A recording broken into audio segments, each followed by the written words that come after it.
بسم اللہ الرحمن الرحیم۔ السلام علیکم ورحمۃ اللہ وبرکاتہ۔ آج کی اس ویڈیو میں بات کریں گے ایسے والدین کے لیے قرآن پاک کا خاص وظیفہ کہ جن کی اولاد یا تو فوت ہو جاتی ہے یا اکثر بیمار رہتی ہے، تو ایسے والدین کو چاہیے کہ قرآن پاک کی اس آیت مبارکہ کو روزانہ 11 مرتبہ پڑھتے رہیں۔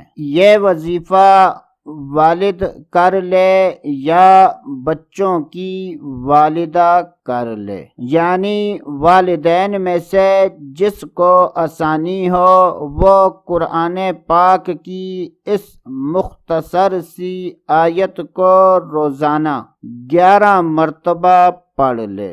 شروع میں اور آخر میں کوئی سا بھی درود پاک ایک مرتبہ پڑھ لیں تو انشاءاللہ عز وجل اللہ عز وجل کے فضل و کرم اور اس وظیفے کی برکت سے اولاد فوت نہیں ہوگی، اور اگر اولاد بیمار ہے تو وہ بیمار نہیں ہوگی۔ تو وہ آیت مبارکہ یہ ہے، وَنَجَّيْنَاهُ وَأَهْلَهُ مِنَ الْكَرْبِ الْعَظِيمِ۔ کوشش کریں کہ تلفظ کی ادائیگی درست ہو۔ اللہ عز و جل سے دعا ہے کہ اللہ عز و جل ان والدین کو یہ وظیفہ کرنے کی توفیق عطا فرما کہ جن کے بچے فوت ہو جاتے ہیں یا اکثر بیمار رہتے ہیں، ان کو